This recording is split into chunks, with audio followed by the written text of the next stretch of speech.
Hello and welcome back to Math Tutories. For this video lesson, ang focus naman natin ay linear inequality in one variable and its properties. Recall muna natin na ang algebraic expression is an expression which may contain a variable, constant, or a combination of both. Pwede po itong variable lang, numbers lang, or can be a combination of both using different operations. Okay? While pag sinabi nating linear equation, it is a mathematical statement that shows two algebraic expressions are equal. For example, x plus 3 equals 7. X plus 3 is an algebraic expression. 7 is also an algebraic expression in which both sides are equal. Kaya po siya tinawag na equation. Unlike dito sa algebraic expression, wala po yang mga equal sign. They are just simply expressions. So balik tayo. Pag sinabi nating linear equation, we can have variables here. However, the highest exponent of each variable must just be equal to 1. Okay? So, dito, ang exponent ng isang variable x ay 1, while yung other term na y is also 1. So, this is considered also as linear equation. Dito sa pangalawang example, this involves two variables. Again, pag sinabi nating equation, lagi po yang may equal sign. Okay? But this time, in this video lesson, ang focus natin is not on linear equation, but linear inequality in one variable. Pag sinabi po nating inequality, this is a statement in which two algebraic expressions are not equal. That is either yung isang quantity is greater than or less than the other. Tinawag po itong linear inequality dahil ang variable must only have an exponent that is on the first degree, or the exponent must just be equal to 1. And of course, dahil inequality to, mga symbols na gagamitin natin ay greater than, less than, is greater than, or equal to. Kaya po tayo may line pa dyan sa baba, that is for equal to, is less than or equal to, and of course, not equal to. Kaya may slash po ang ating equal sign. Let's have an example. We can have one variable and we can use the inequality symbol. X is greater than 5. Another one, y is less than or equal to 7. Pwede rin naman pong x minus 3 is greater than 12. Or we can have y is not equal to 7. So those are the examples of linear inequality in one variable. One variable lang po yan in each inequality at ang highest exponent ng mga variable is just equal to 1. Okay? Linear inequalities also have its properties. The first one is what we call transitive property of inequality, or TPI. This one states that if A is less than B and B is less than C, then A is less than C. So let's change A, B, and C as real numbers. If negative 2 is less than 3 and 3 is less than 7, then negative 2 must really be less than 7. Dahil less than na nga siya by 3, obviously, mas less than pa siya by 7. Another one, x plus 2 less than 12, and then 12 less than y. Therefore, x plus 2 must be less than y. While on the other hand, ito naman po yung kabaliktaran lang, but still transitive property. Suppose we have 10 greater than 3. 3 is greater than negative 6, then 10 is greater than negative 6. So that's the meaning of transitive property. Next, we have addition property of inequality, or API. The inequality symbol does not change if the same number is added to both sides of an inequality. Katulad ng APE sa ating linear equation, kahit daw po magdagdag tayo ng number or quantity in one side, ganun din po yung i-add natin sa kabilang side, hindi po mababago yung kanilang relation. For example, if we have 7 greater than 5, then mag-add tayo ng isang number sa right side at the same number on the left side. So let's see kung ma-maintain natin yung inequality. 7 plus 2, 9, while 5 plus 2, 7. As we can see, 9 is really greater than 7, and we have maintained the inequality greater than. So that's what we mean by addition property of inequality. Ganun din po even if it's less than. For example, if we have negative 2 less than 2, then suppose we add 5 in both sides. Negative 2 plus 5 is 3, while 2 plus 5, 7. Still, 3 is less than 7. Another example, 3x minus 7 is less than 21. So if we add positive 7 in one side, let's also add positive 7 in the other side.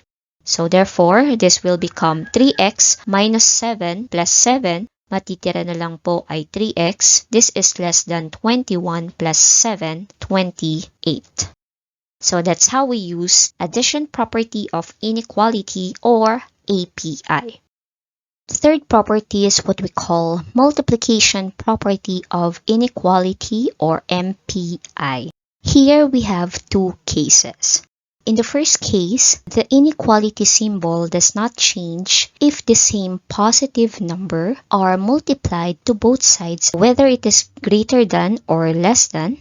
For example, we have 7 that is greater than 3. Then, we multiply a number that is greater than 0 or a positive number. Suppose we multiply 2 in both sides. Therefore, we'll have 14 greater than 6. We still have the same inequality symbol.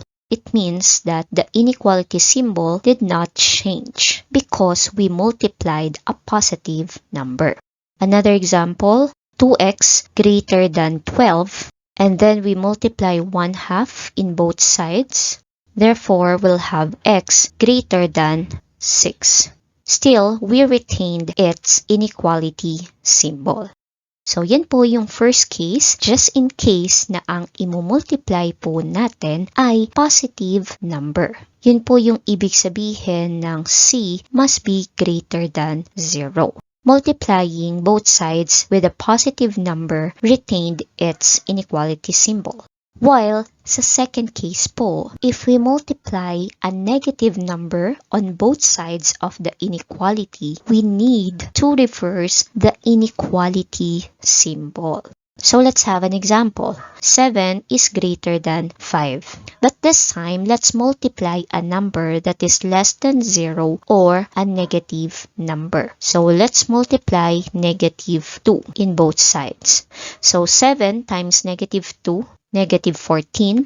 5 times negative 2 is negative 10.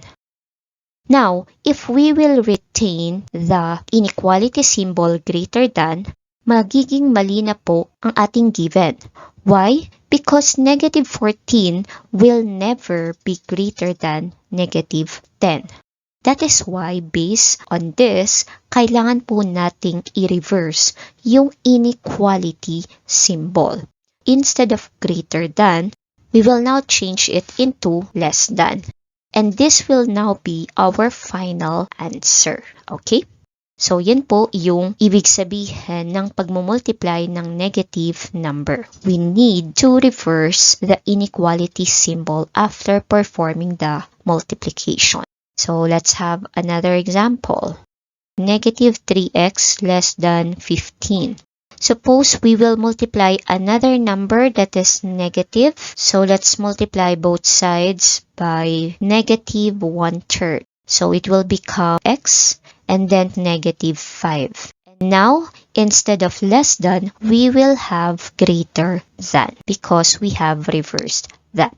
So that's what we mean by multiplication property of inequality.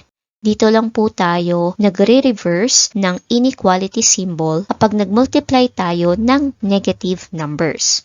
While kapag positive po, the inequality symbol will not change. Okay? This time, let's talk about the solution to inequality. A solution to an inequality is the same in equation. That is, when substituted to the variable that will make the statement true. So, para mas maintindihan natin, let's show the solution of an inequality in the graph using a number line. Suppose we have the solution x greater than negative 3, which means the value of x can be any number greater than negative 3.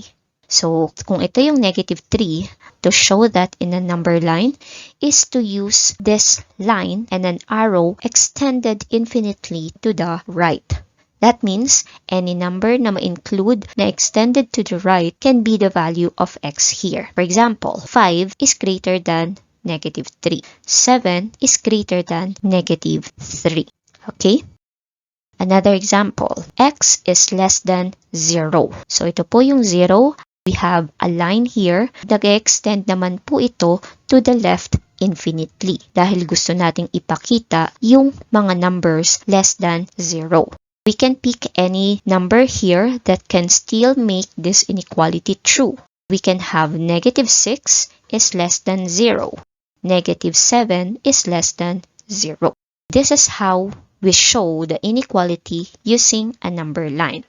One thing to note is that bukod sa nilocate muna natin yung negative 3 and 0, gumamit tayo ng open or empty circle na kung saan nag-indicate ito that that given number na katapat niya ay hindi po included in the solution.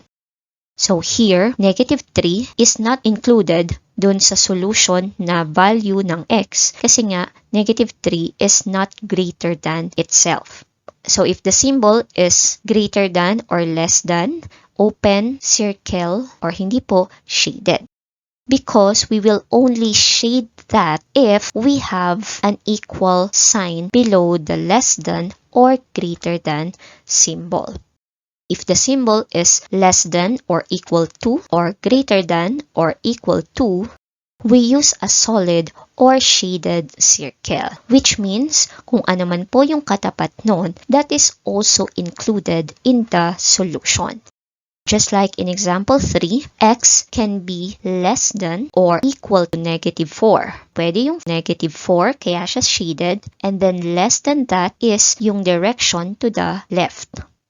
While in example number 4, x is greater than or equal to negative 5. Okay lang daw na equal sa negative 5, kaya siya may shaded part, and it must also be greater than that. Kaya may line or arrow tayo to the right. So, yun lang po yung pakatatandaan sa pag-graph at pag-identify ng solution ng inequality. So, let's have more examples. So, kapag ganito po na may compound inequality tayo, ibig sabihin meron tayong dalawang inequality symbol in just one given, ganito po yung pagpasa niyan. From the middle variable, babasahin po natin yan to the left and to the right. X greater than negative 6. Nandito po yun. And then, wala po siyang equal sign sa baba. This is just an open circle. Greater than means to the right. So, ayan po yung pinaka-solution dito sa unang side of the inequality. While sa pangalawang inequality naman, mula sa gitna palabas to the right, we read it as x is less than or equal to 3. Dahil equal to 3, we can shade this circle. Then, this must be less than. Dahil pareho sila na dapat nating i-consider, tingnan po natin kung saan yung common parts nila. Ang isusulat lang po natin is yung talagang true sa first inequality at true sa second inequality. Therefore, that is the graph for number 1.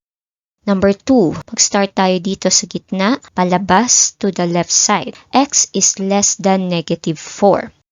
Less than negative 4, negatives to the left. While yung pangalawa naman is x is greater than 1. this is 1, and greater than is to the right. This time, dahil wala silang shaded area, ito na po yung talagang graph nila. It can be this or this one. Okay? While for the third one, ganun pa rin po, magsimula sa gitna. To the left, we read it as x is greater than or equal to 0. And then, x is less than or equal to -7. So this is the answer for number 3. Okay? So that's how we graph and show the solution to inequality. Let's have more practice to further understand the topic. Let's identify the property of inequality illustrated in the given below. Number 1, if a plus 7 is less than 21, then a plus 7 minus 7 is less than 21 minus 7. As we notice, we simply added the same number in both sides of the inequality, and it retains its inequality symbol. So adding the same number in both sides shows that it used addition property of inequality. Number 2, if m plus 10 is less than 12, then m is less than 2. As we can see here, medyo naiba po ng konti yung given. But we can also analyze na nawala yung 10 dito, which means na nag-add ng -10 in both sides. And as we can see, simplified na ang ating inequality dito because 10 plus -10 is 0, while 12 minus 10 is 2. So adding the same number in both sides still use addition property of inequality. Number 3, if b minus 12 is less than or equal to 4, then b minus 12 plus 12 is less than or equal to 4 plus 12.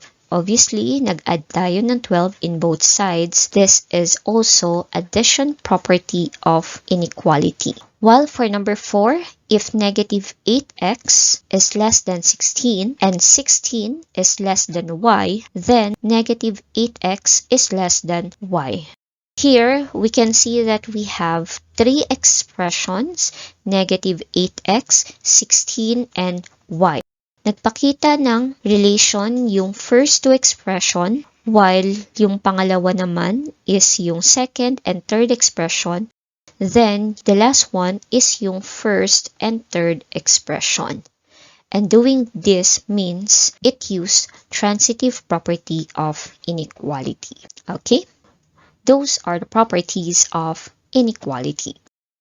Next, let's write the inequality that describes the set of points indicated or illustrated in the number line. Gamitin po natin yung variable na x to show the solution in each number line. Number 1, we have here 1, and to the left of that means that is less than. Therefore, this means that x must be less than 1. Dahil wala pong shaded yan, that is just less than. The final answer is x is less than 1. Number 2, nakatapat naman po sa -6 at ang line or arrow ay to the right side of the number line, which means greater than. At dahil shaded ito, we can say that the value of x is greater than or equal to -6. May nakalagay na equal sign dito sa baba because this one is shaded part. Next, so we can see, meron po tayong dalawang points dito, which means dalawa rin po yung inequality na gagamitin natin. This time, mag-start po tayo sa gitna and then basahin po muna natin yung isang point. So let's start with -6. Ito ay going to the right. This one is greater than or equal to -6. So from x, greater than or equal to -6. Ganyan po ang pagsulat natin dahil ang pagbasa niyan is from the center to the left. Okay? So that's the first one. While sa second one, yung 3 going to the right, that is less than or equal to 3. So again, mula sa loob, papunta sa right side ang pagbasa, x is less than or equal to 3. This is our final answer for number 3. While for number 4, dito dalawa din po yung points na makikita natin. So let's have x here. Unahin po muna natin itong nasa left side. So, -2 and then papunta dito that is less than. So we can have x is less than -2. While yung pangalawa naman, x is greater than or equal to 2. May equal dyan because we have shaded circle here. Alright, that's how we write the inequality that describe the set of points indicated by this number line. I hope that you have learned something new about linear inequality in one variable today. Thank you very much and God bless.